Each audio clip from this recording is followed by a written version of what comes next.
Okay, sorry, there was a little technical problem. So I was saying we're in Nice Fiction, and my name is Selene Verri. I'm here with Francesco Verso, and I'm going to introduce ourselves. So I'm a journalist.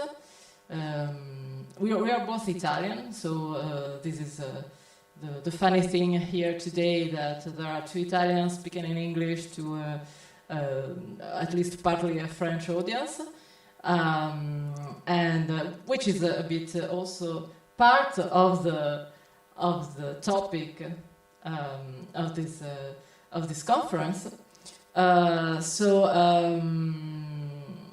I'm here with Francesco Verso, who is an Italian author and publisher. He's a dear friend of mine, and let's say that let's read a little of his biography on his website. Actually, he has a publishing house that's called Fiction. And you need to read, born in 1973, you're young. Francesco Verso is one of the most interesting science fiction authors of recent years. I hope it's not you who wrote it.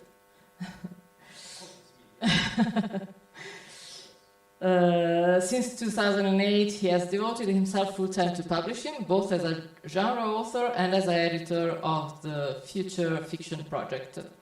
There's a list of his novels. I think he'll talk to us a bit of that later. He won twice the Urania Award, which is the most prestigious science fiction award in Italy. His stories have appeared in Italian and foreign magazines and anthologies. And since 2014, he's been working as the editor and publisher also of Future Fiction, on which he publishes the best world science fiction in translation from 13 languages and more than 35 countries. You will tell us also maybe what's the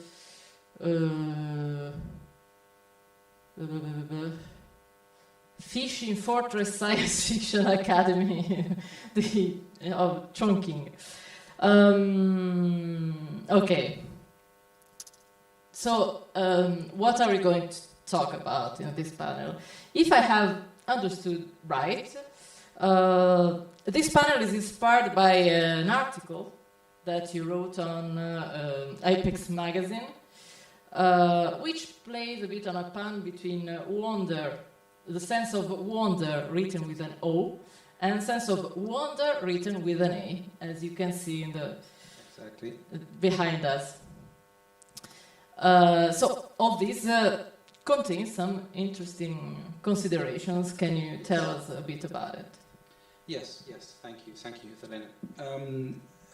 It's a pleasure to be here, mostly because it's one of the countries which I consider most important for science fiction, and one of the countries that I think should deserve much more visibility on a global scale, which is not the case. And this panel is exactly about this problem.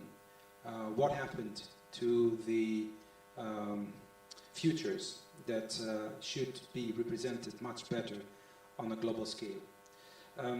The presentation starts with this little introduction of my works. As Selene already pointed out, I won 2 Urania Award, I won 2 Italy Award for Best Publisher and Best Novel, I won 3 Europe Award for different kind of things. I promote world science fiction on a global scale. I have edited anthologies in Chinese, in the UK, in the US, and of course in Italy. But this is not about me. This is about science fiction. The reason why I started to promote world science fiction is part because I come from a marginalized country that, even though had a very cool and interesting past, is totally invisible in science fiction. I had to really work very much to be considered a science fiction author outside of Italy. That's because I don't write in English. And if you see this map of the history of Western science fiction, that's not important. The infographic made by Ward Shelley, you can take a look.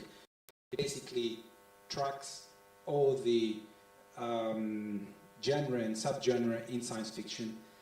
But the most important thing is that this picture was displayed, projected in the 4th International Science Fiction Convention in Chengdu, in China.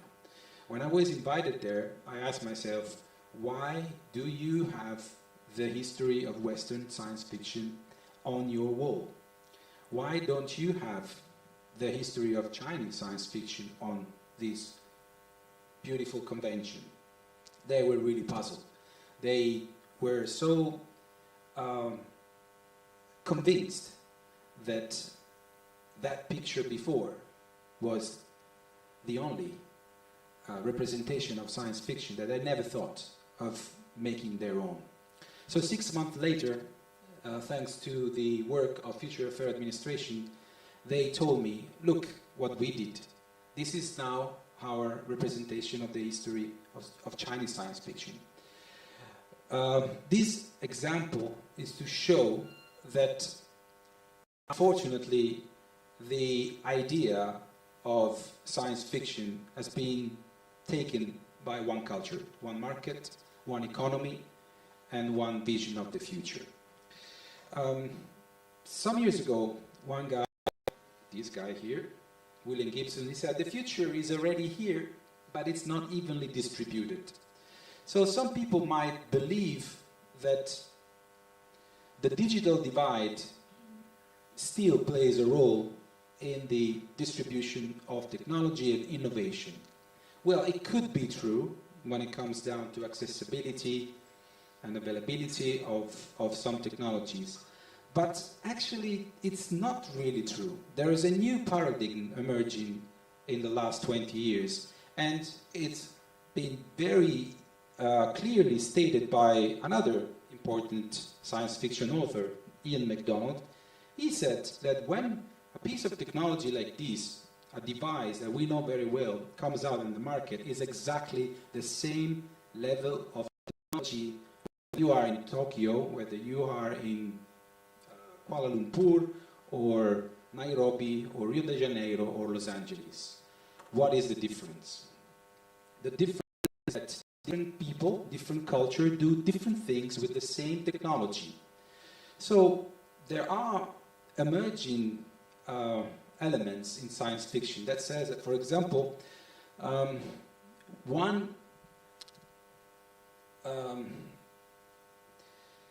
you can have a 5G connection in Tokyo and do some things. You can have a 55K bandwidth in the desert, and you can do different things. So the things that you can do with this are depending on the conditions, on the social, technological development of the place where you are. And that's why it's very important to state that native innovation, something very different that changes according to the culture, the tradition, the development of each country, makes a difference. Necessity is mother of invention. You can say here that these are local solutions to personal problems that people solve in different ways. These are, again, very funny takes on the way people solve problems, imagining their own solution without a single or without the same standardization of technology. But I go a bit further. This is the typical representation of science fiction architecture. This is what we have been sold to be the future. Remember Blade Runner, the famous ziggurat? Well, that is, if you remember the opening take, Los Angeles 2019. It's already 3 years ago. These are the typical cyberpunk architecture. These are the Buckminster Fuller structures. Well, what if I show you this one? These are basically the same kind of architecture, but these are vernacular architecture, spontaneous building, architecture without famous architects. These are outside of the canon of architecture, but these are made by the people. So, if you look at this, this is the future, this is the past, but it very looks much the same. So, what is the difference? And let's take this, for example, this representation of the famous Princess Leia. Well, some guy went down to Mexico to find out that she is exactly Clara de la Rocha. Same kind of aesthetics. They just use a Mexican character for their futuristic princess. Well, not very science fictional, as you see the hair cuts of the OP women, Indian, right? So what does it say? It says that there is one world, but there are many futures. And this use of technology has different ways, but it's basically the same. In India, it's called Jugaad. In China, it's called Jiju Xuanxin. In France, I think it's called System D, if I'm right. In Brazil, it's called Gambiarra. In Africa, it's called Juacali. In the US, it's called Do-It-Yourself. And in Italy, it's called Fai da te, right?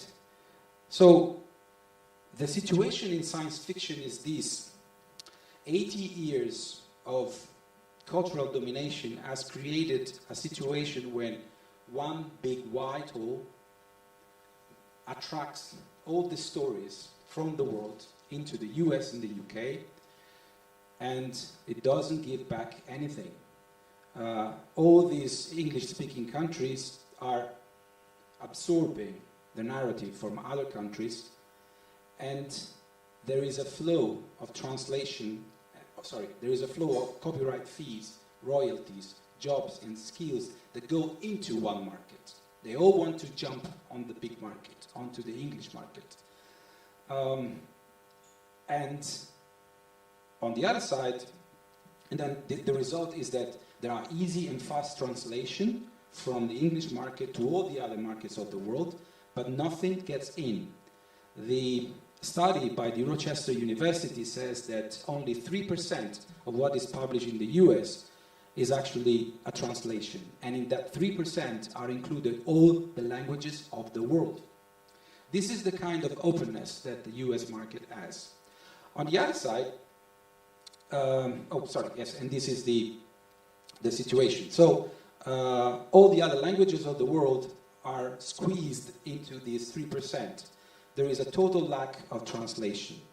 What is the result? The result is there is a black hole of cultural loss. We have been served a long list of books translated from English, and we don't know nothing about the masters of other countries. I don't know nothing about the most important writers of French science fiction. I don't know nothing about Spanish science fiction, German science fiction, Russian science fiction, you name it. Indian, Brazilian, Chinese. Is it possible that we represent the future just with one culture, one religion, one economy, one way of looking at the things? I think there is a huge loss in this. And what is the result? No translation. Many stories get into all the other markets. If you go to any bookstore in the world, I can fairly say that the science fiction shelf is probably from 50 to 60 to 70% dominated by English and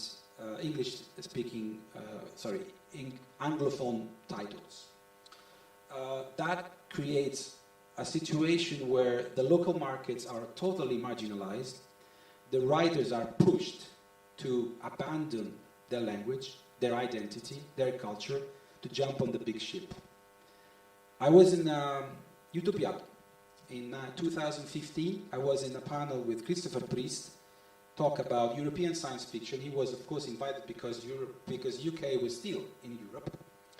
And they asked him, Mr. Priest, what is the solution to improve the situation with European science fiction? And he said, well, you should write in English. And I said, right. What about my culture? What about my words? What about the concept that exists only in my language? The things that belong to my history? Do I have to give up who I am just to be published on your market? I think that's not the right way. I think the right way is investing in translation. At the moment, people believe that the US and UK science fiction is the most important one, but it's not the case. This is just a lake that believes that it's an ocean. And it's a lake because people are sitting on the shore of this lake, where you can, of course, take beautiful fishes, you can take very nice fishes, wonderful stories, really. But it's still a lake.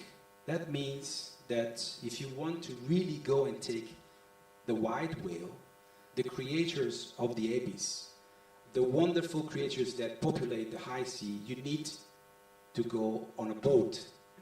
And the boat is a translator. Translator is somebody that knows the territory, knows how to get back these incredible fishes, and can give you diversity. Because you can fish there as long as you want, you will not have the diversity that you can find on the ocean. I make this metaphor to make people understand that if you don't invest in this system of translating other languages, you are not served with the best possible stories. You are served with the best stories in a market. And there's more to that, of course. We can also explore this, but there are 3 levels. The first level is if you happen to write in English and live in these countries. So, of course, people realize that they have a problem. They have a huge problem of misrepresentation of the world. They have even publishing books saying the best science fiction of the world. Well, that's not the best science fiction of the world. That's the best science fiction of the world. It's best science fiction written in English. They cannot use the term word in a proper way. They use it in an improper way, appropriating the word for themselves. And that doesn't mean that they mean it bad. They think they are the world. And that's true, because for some years, that was exactly the case. Yes? May I remind that English is not the most spoken English language in the world. The first language is Chinese, of course. The second is Spanish. So, yes, English is the most spoken language by foreigners, but it's not the... Yes. So, it's a dominance that comes from... and if tomorrow we all decide to speak, I don't know, Urdu, this dominance just falls away. It is true that the language plays a very important role in shaping our imagination. That is where I want to land. That is where I want to arrive. The fact that, of course, media, the industry, products are mostly, they use English as their main language. It's, of course, a consequence of the development that there was over the past years. But as I said before, it was like that, but it's not anymore. The countries that are now producing more patents and innovation are not the US anymore. It's probably Bangalore in India, it's probably Shenzhen in China, and some parts of Nairobi in Kenya. So there are emerging markets which should be, and cultures, of course. And so if we keep it just as an innovation or technological point of view, it already could be changed. But I go a bit further to try to explain that the old sense of wonder, the basic of science fiction, the sense of wonder could be represented by two emotional feelings. In front of a new element, what Darko Suvin could call the novum, something that makes the reality change, we can be scared or attracted, seduced or frightened. This is the two elements. This is now being replaced, but this is of course, my personal opinion, okay, by a sense of wonder with A, meaning of wandering around the earth and going to find those native innovation solutions, those incredible technologies that emerge from the singularity of culture, history, innovation, and technology, and society, let's say, and language maybe. So this idea of sense of wonder is to represent something very deep, something very important, I think. Because from this part of the matrix, which I try to develop, you have forces that work against the diversity, okay? Very, very straightforward. This part of the matrix says that all these forces, sometimes very strong elements, work against diversity. They work for the, let's say, standardization, automatization. They regulate, they create top-down laws and rules. They appropriate, they dump climate consequences onto the others. They basically work against the people. They work for the product. On the other side, you have forces that work for the people against the product. So you have decolonization of the imagination.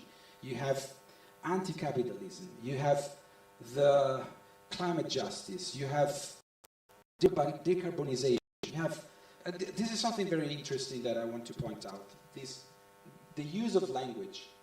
When a person from the first world goes to live abroad, he's called an expatriate. When a person from the third world goes to live abroad, he's called diaspora. Two words for the same phenomenon. Why do we need it? Why do we use two different words for this? And so this is the kind of situation that I have tried to address. And over 9 years, I have searched, translated, and published more than 170 stories coming from 35 countries and in translation from 13 languages with zero budget. At the beginning, of course. Zero budget. I started with curiosity, determination, and the desire to know what was happening behind the shiny billboards of American science fiction. There was something behind it. It was hiding in the shadow. All the neglected masterpieces of Mexican science fiction, Indian science fiction, Chinese science fiction, all these books that are lost because nobody cares about reading them, because they don't know and they don't want to read them. Because if I try to submit a story to an English or American editor, they say, can you send me in English? And the burden of the translation is on my shoulders. And that's not fair, because on the other side, everybody sends me stories in English, and I didn't finish the 3 levels of discrimination. So the first one is when you are English or speaking in English and live in the center of power, let's say. And the second ring is you speak in English, but you don't live there. For example, all the people from India, all the people from South Africa, all the people that have a second language as English as a consequences of post-colonialism, right? So in this very strange scenario, the countries that have English as second language are better off on a world scale than, for example, Italy or France. Because preserving your language at the moment is not the winning element. Because now they all realize that they should be more inclusive. This word, you know. The Americans use this term called diversity, which I don't like. Who sets the standards of diversity? Why am I diverse from you? And what is diversity in terms of gender, language, religion? Why do I have to be considered different from an American? From what standards, what requirements? In Italy, every 200 kilometers we speak another slang. We are diverse by definition. We eat different food. We listen to different music. We don't understand each other when we speak Yes, in Italian. That's why we speak in English. Yes, that's easier. So we consider diversity as a natural element of our identity. Why do I have to put it in front of you? Why do I have to say that we are diverse? No, we're not. So, considering this element, I think there's a long way to go. And personally, I think that the new sense of wonder is a sense of wonder with A. And what we did this incredible journey into the future of the futures of the world, publishing stories from Africa, from Russia, from Greece, from Spain, from Israel, from Turkey, from Germany, from Cuba.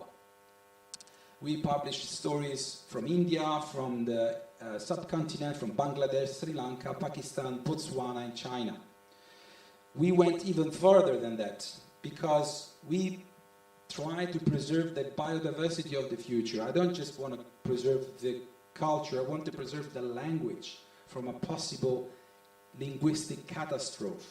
Just like in the Svalbard Island, they have set on a quest to preserve the seeds in order to face a possible ecological disaster. I want future fiction, I would like, to preserve the languages in order to face a possible linguistic catastrophe. One language to rule them all. Okay? So we published stuff in dual language, Italian and English, Chinese and Italian,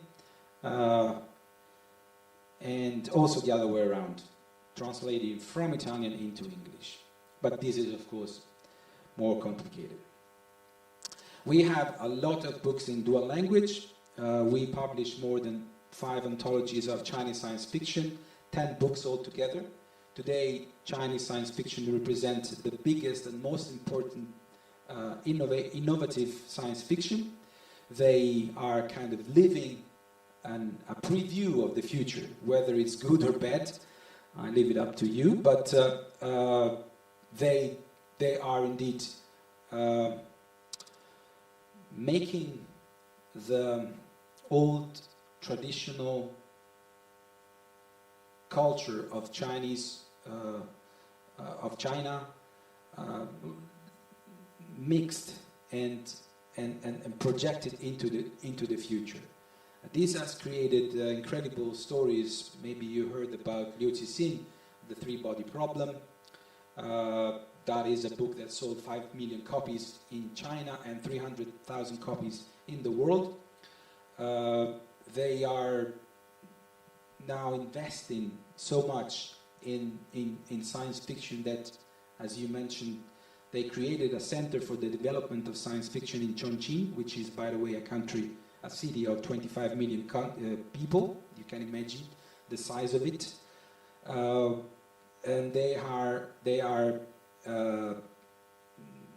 really setting the fundaments of a new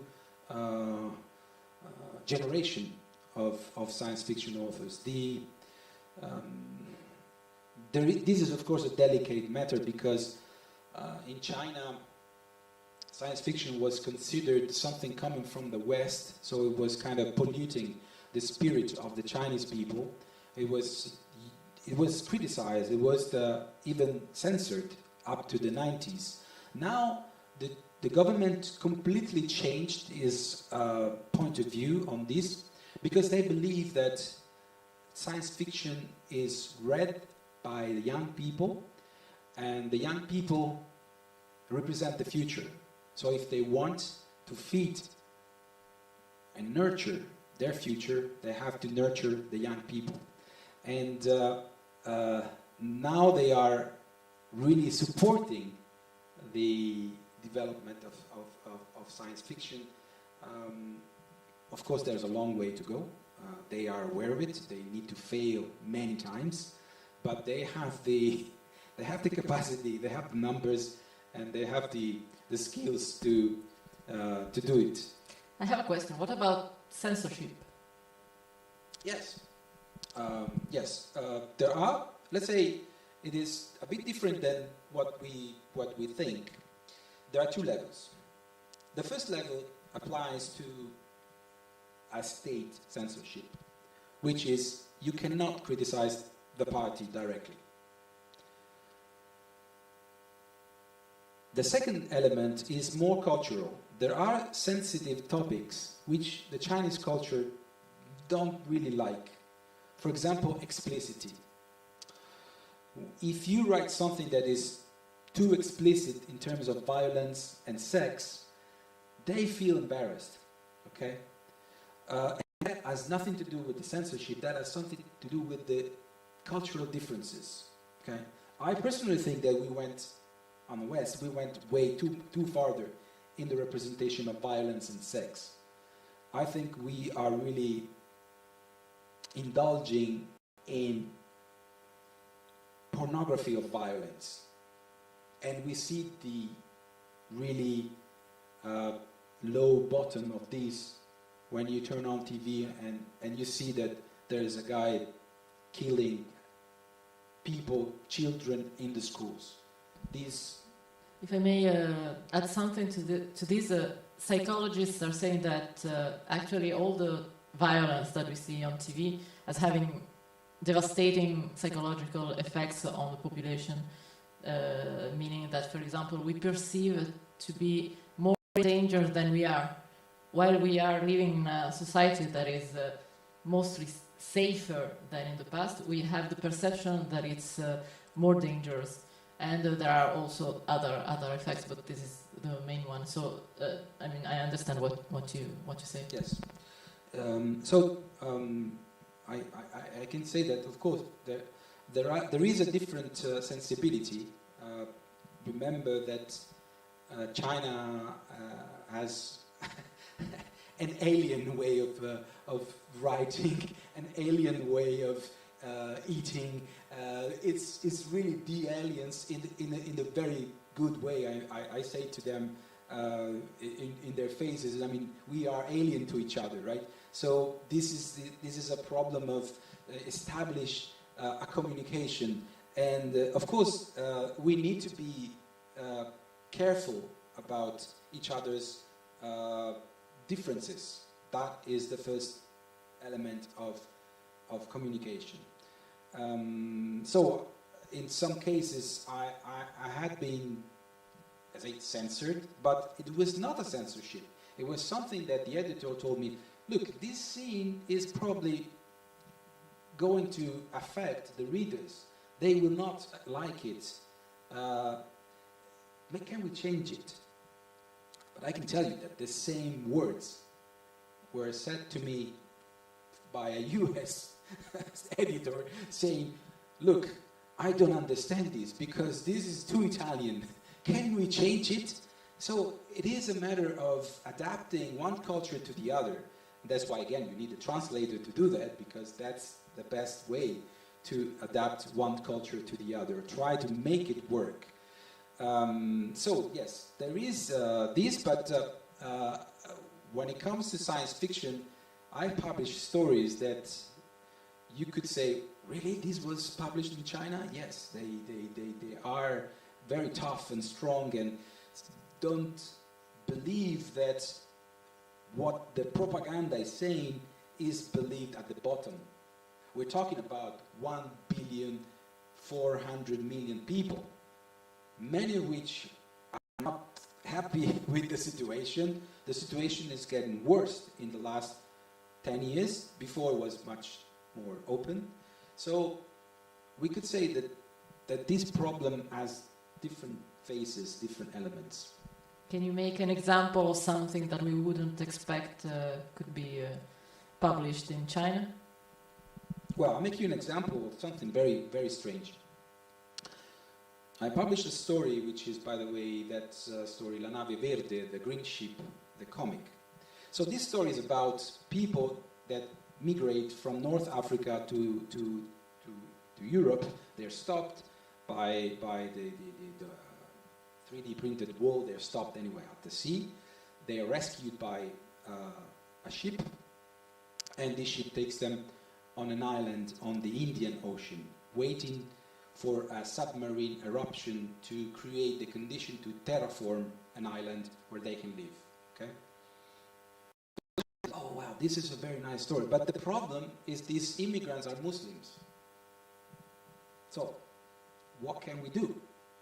And they came up with a very strange solution. Like, can we move this island and make it look like the eruption is in the Chinese Sea, so that we save them? Well, that's the way. Okay. So in this way, they kind of look like they were the good ones, you know, like they were like not against the Muslim. So they do these kind of strange things. But let me tell you that this happens on books on many levels, and you don't know, you don't see them, because this goes through the editorial process. Yes, that there is another. When I published Next Human, Livido, there is a scene that's a very, it's not explicit scene, but it's very, very tough. There is, the protagonist, he goes into the obituary and he finds out that there are people having sex with corpse. Okay.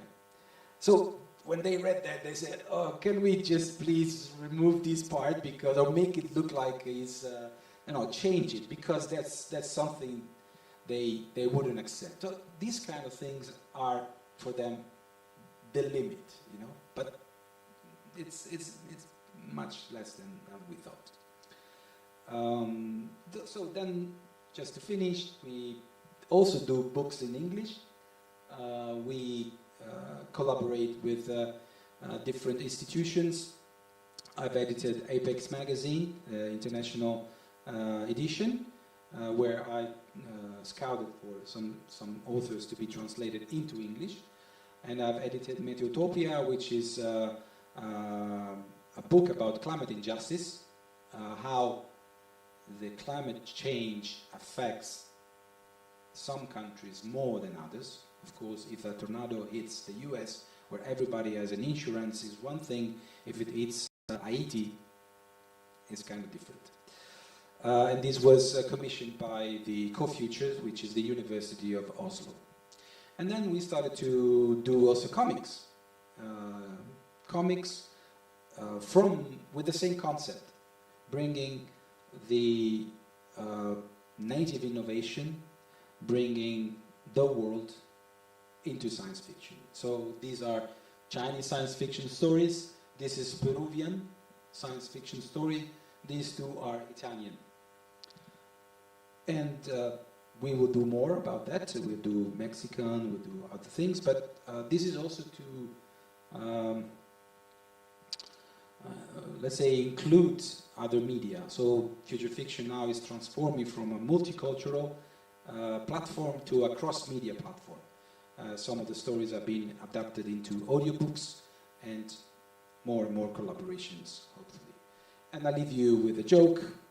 When are you going to stop wasting your time with that science fiction nonsense and start dealing with reality? Thank you very much. Merci. Thank you, Francesco. It was an interesting promotional conference, but no, it's. I'm kidding. It would look like yours is a political stand. Answering the science fiction. Yes, science fiction is political, at least at its best.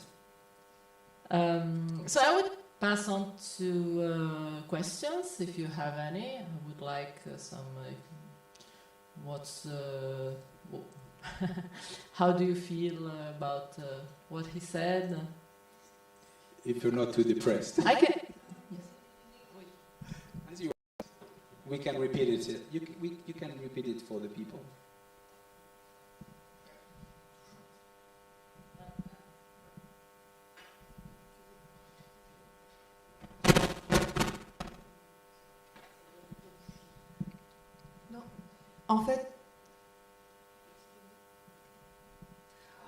En fait, je vais le dire en français, parce que c'est justement l'objet de ma question. Est-ce que Francesco pense que c'est... qu'est-ce qui doit arriver en premier? Le réseau des auteurs, qui doivent se rencontrer à travers les textes traduits, ou le réseau des traducteurs, qui vont être les passeurs de ces différents futurs d'une langue à l'autre? Qu'est-ce qui doit être mis en place en premier, le réseau des traducteurs ou le réseau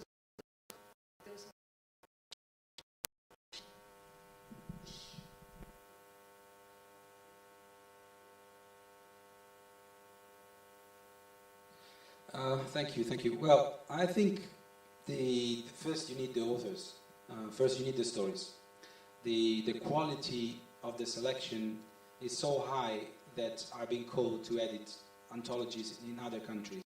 If it wasn't for the authors, I wouldn't have the ability to prove that science fiction happens everywhere. The incredible cultural loss is due to the fact that there are monumental authors that are completely neglected, completely cancelled. So when I propose them, it's so easy for the readers to embrace this idea. Han Song is a huge name in Chinese science fiction. He's considered the Kafka of China. And we just don't know. The same applies for a number of authors. I published Katerina Bachilo from Russia.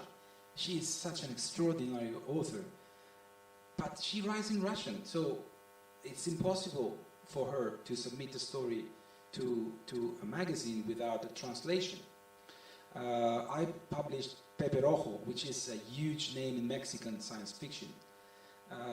So first you need to find the authors, and then you have a problem. How the hell do I translate these people? That is my let's say quest at this moment has become really a mission. And over the years, I've found a lot of help, especially when it comes to China.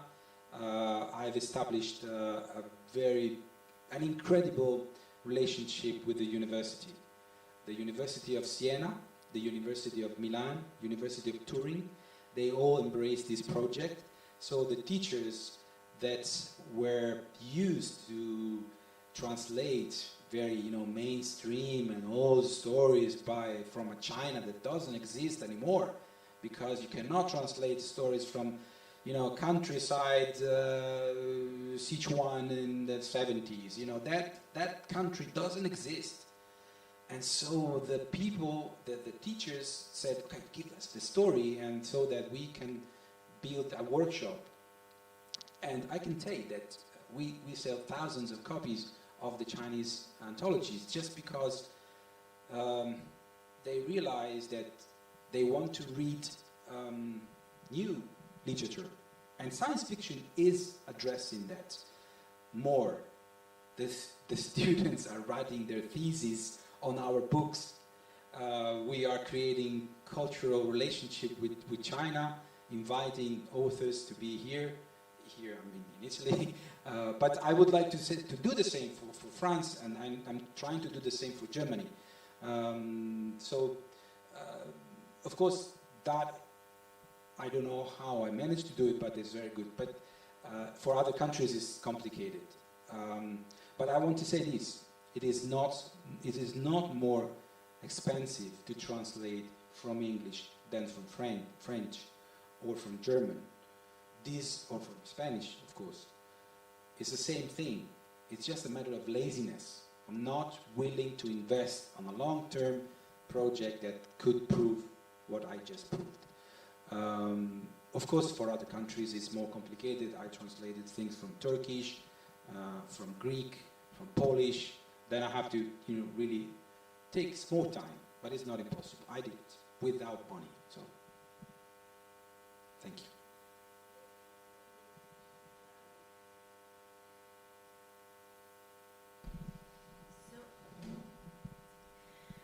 Were they inspired by the American world or the British world in the first place? Because of course you said that in the first place, they weren't translated. So were all these people from around the world were inspired first by the American or the English world anyway? And how is their writing different now, maybe? Sure, thank you. This is a very important question, because it gives me the opportunity to talk about the colonization of the imagination. So we grow up with one vision, one product, one protagonist, one storytelling. These people, of course, were influenced by that. There's no other way. There was no local production, or the local production was conceived as inferior, because it wasn't inferior in the content, it was inferior in the marketing, in the merchandising, in the promotion. Don't forget that science fiction was born in Europe, right? Right? We all agree with this, okay? But the Americans are very good in promoting it, in commercializing it, to make it shine, right? Like I show you the architecture, right? So the first, at the beginning, yes, they are influenced, and so much so that, for example, in Italy, if you were to write a story in science fiction, they ask you to change your name to sound American, right? Okay, that's the level. And then slowly we realize that we have a dignity. At least some people believe that they cannot be stripped away of their own culture, and they have their own story to tell, and that aliens do not land always in New York or Los Angeles, that there are other stories, there are other ways of telling stories. And I'll tell you another thing I said before. There was a very good book, an excellent book published last year, 2 years ago, by Lavanya Lakshminarayan, an Indian author. And she is living in Bangalore, but she writes in English. She went to London to submit her story to a publisher. This was published by Hachette India, and she wanted it to be out in the UK and the rest of the world. The editor said, "Yeah, the book is good, but can you make it more spicy? Can you make it more like Bollywood? Can you make it more like in the stereotypes of the so-called Western reader?" She wrote a post about this, and immediately she found another editor, another publisher that said, "Okay, sorry, the book is good as it is. You don't have to, pretend to be some kind of stereotypical Indian in the eye of the Western, this exoticization of reality, right? This exotism that we perceive. So this to say that now we must establish the dignity of national science fiction. Remove the layer of colonization and decolonize our future. There are futures that are so neglected that we don't even think that they exist, like Latin America. Latin America has two levels of colonization. The first is the Spanish, the second is the American. In order to remove 500-600 years of colonization, there is a word in Quechua to represent the future that says that they believe that the future is behind us. The future is behind us because we carry our children on our back and we cannot see the future. So the future is, we cannot see it. We see the past. We know the past. We know what happened. Just to say how different can be the representations of the future and the vision of the future. So I hope that there will be more people interested in taking their future in their own hands and not play with the others' futures. It's very complicated and very difficult, but thank you. I hope I answered the question.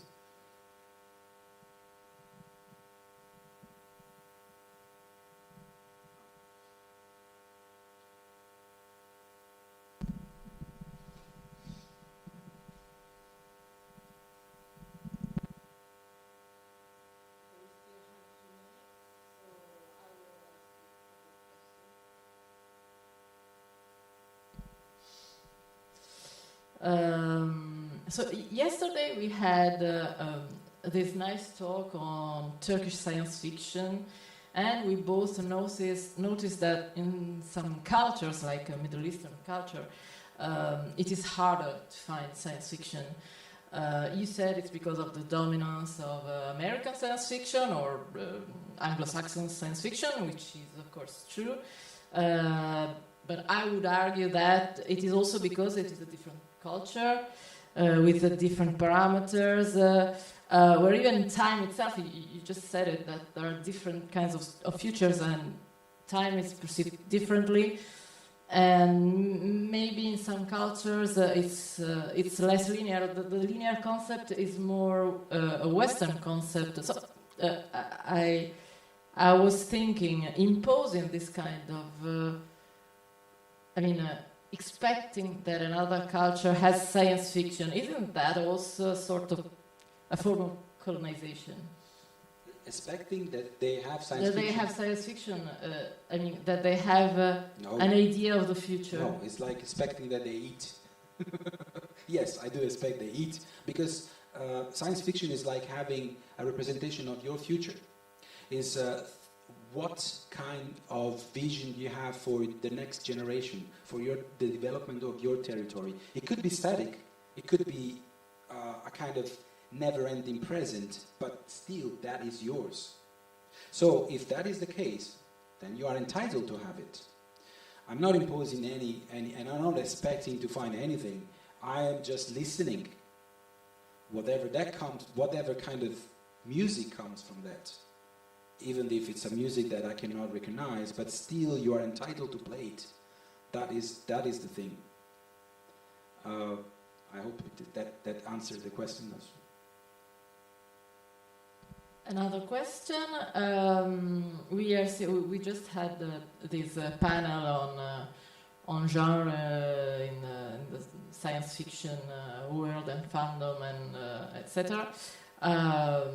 Well, women have always existed in science fiction, actually, even if it's a male world, but they always had some difficulty getting published and getting noticed. now they're making sort of a break in the Western world. Is it easy to find women authors in other countries, or are there countries where it's more difficult? Well, yes. No, in the sense that women are better writers, better readers. That is like common sense.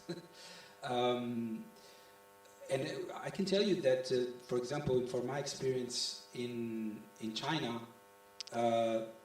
it's really striking because the audience is 60% to 70% women. The writers are 60% to 70% women now, okay? Before it was completely different. The editors, the publishers, translators, the representation of women and men is more into the women's side. It is still perceived as inferior, but the presence is dominant. So it's coming and coming and coming. So I can fairly say that this applies to China, because I've seen it. In some other countries, it's still very, very more difficult. But including Italy, it's really there's huge prejudices and there's a lot of ignorance and stuff like that. Well, I think we can close it. Thank you very much, Francesco, and well, enjoy the rest of the festival. Thank you for coming.